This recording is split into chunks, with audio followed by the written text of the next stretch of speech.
A father carries his child across a land that no longer remembers peace. The sun is heavy, the air is still, and behind them, a war that does not care who it takes.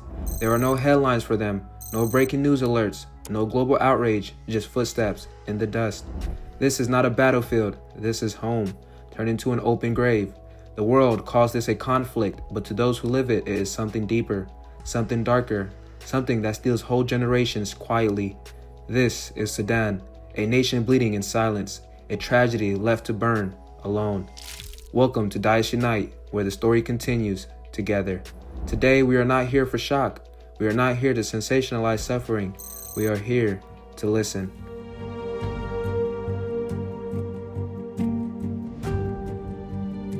To understand Sudan today, we must begin not with armies, but with people. People who woke up one morning to sound of gunfire. People who watched their neighborhoods turn to ash. People who packed whatever they could carry and walked because there was nowhere left to stay. Sudan is trapped in a war between two forces, the National Army, the state's traditional military, and the RSF, a powerful paramilitary group with roots in past violence. Once these two groups claimed they would guide Sudan towards democracy, they promised peace. They stood side by side after the 2019 revolution that toppled a dictator, vowing that power would return to people. But power is a dangerous thing, and promises, when mixed with ambition, become fractures.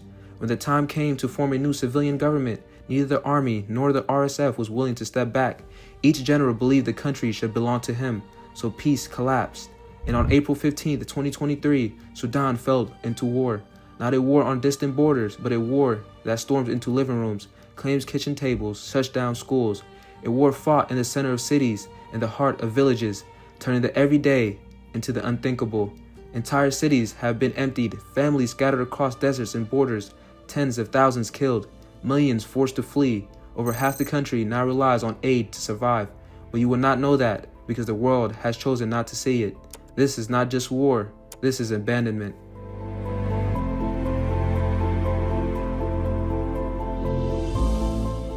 In Sudan's war, there are no safe places. Homes, hospitals, markets, all have become targets. Both sides claim to be fighting for the country's future, but their actions are written in civilian blood. This is not a war of front lines. This is a war that hunts the everyday. In the capital city, Khartoum, those who couldn't escape have lived through a nightmare. Hospitals have been bombed or abandoned. Electricity disappears for days. Families shelter in darkness, listening for the next airstrike, praying the walls hold. One woman stayed behind to treat the wounded in her neighborhood, a healer, not a fighter. She cared for the injured with her own hands, and for that, she and her children were killed. When shells fell on their home, no soldiers were there, no base, no threat, just people trying to help one another. Even mourning has become dangerous, funerals held in whispers, mass graves dug quickly before the bombs return. This is what war looks like for Sudan civilians. Helping a neighbor can mean death. Grief must be carried quietly. Even love becomes a risk.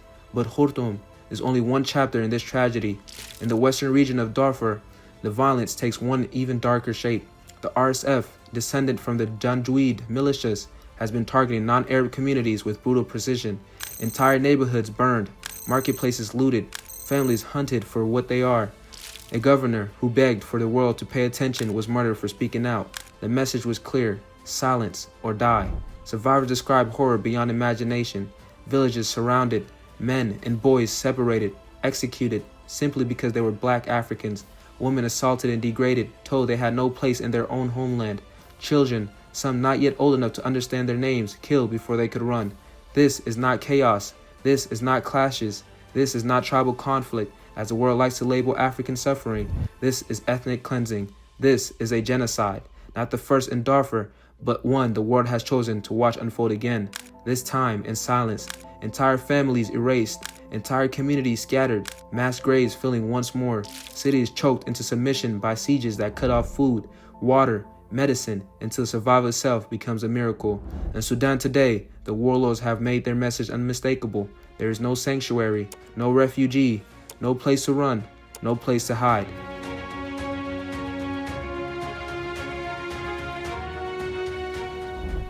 Beyond the gunfire and the bloodshed, Sudan is being strangled by something slower and just as deadly: hunger. disease, the slow collapse of everything that keeps a society alive. The war has shattered the system people depend on. Fields have been abandoned, markets burned, supply routes cut. Millions now stand on the edge of famine. In some regions of Darfur, famine is no longer a threat, it is reality. One mother described going 6 months without real food. No flour, no grain, nothing. She fed her children seed cake, scraps meant for livestock just to keep them alive one more day. This is what survival looks like in Sudan now. Not living, just enduring. Half of the country, about 25 million people, now needs aid simply to make it through the day. But the help they need can't reach them. Aid convoys are attacked. Warehouses are looted. Roads are blocked by fighting. Nearly 3 out of 4 hospitals are no longer functioning, so wounds that could have healed become fatal. Illnesses that could be treated become death sentences.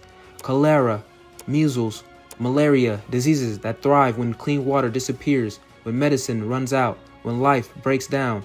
And the ones who suffer most are the children. Sudan is now the largest child displacement crisis in the world.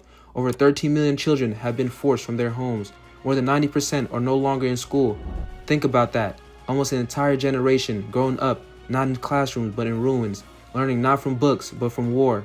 Their first memories are not songs but sirens, not playgrounds but checkpoints, not safety but loss.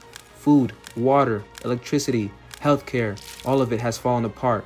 People drink from muddy wells, go days without eating, hospitals functioning in the dark, and famine presses closer every day. Relief workers, people who have witnessed war after war, say that this is happening in Sudan is among the worst human suffering they have ever seen. And yet, even as Sudanese civilians fight simply to stay alive, much of the world remains unmoved.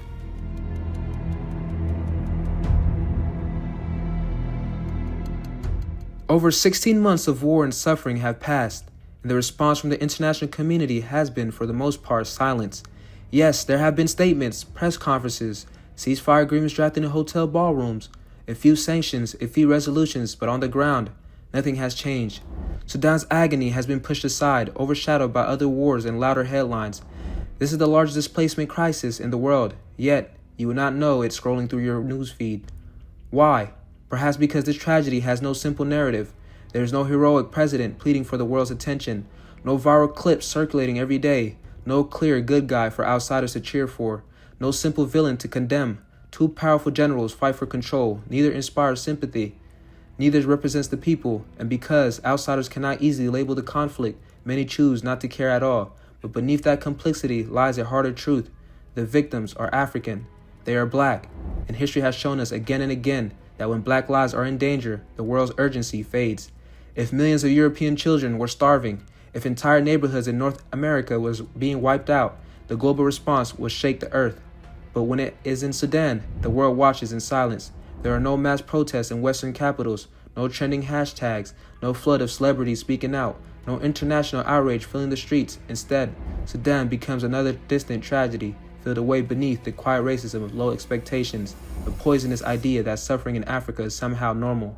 Even international aid tells a story. In the first months of 2024, the world raised far more money to restore a cathedral in Paris, a building, than to save millions of Sudanese families facing starvation. A building received urgency. Children received patience.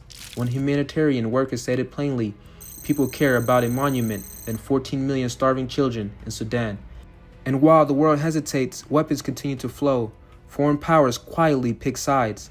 Gold mines are bargained over. Geopolitics takes precedence over human lives. This is not just neglect, it is betrayal. So one question hangs in the air. If this is not enough to move the world's conscience, what is? How many more reporters of mass graves? How many more starving children? How many more villages erased? The silence surrounding Sudan is not an accident. It is a choice, a moral failure written in real time. But even as the world looks away, the Sudanese people have not given up. They speak, they protest, they document, they resist, they refuse to disappear.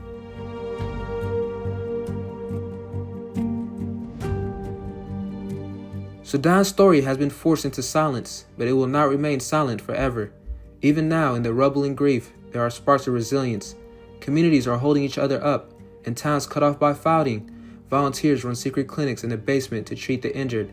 Neighbors share what little food they have so no child in their community starves. In refugee camps across borders, teachers gather children under trees, determined that Sudanese future will not be erased. The Sudanese diaspora also has risen to meet the moment. Families across the world pool their money to send medicine, food, and shelter back home. They lobby governments, they organize protests and vigils in Washington, London, Toronto, Paris, refusing to let Sudan disappear from the world's conscience. Small lights in a dark time, but lights all the same.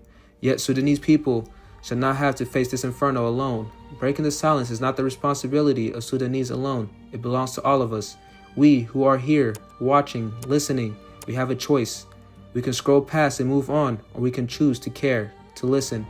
Listening means understanding that the Father's footsteps in the dust are real, that he is not a symbol, he is a person who wants the same safety, the same future that any parent anywhere in the world wants for their child.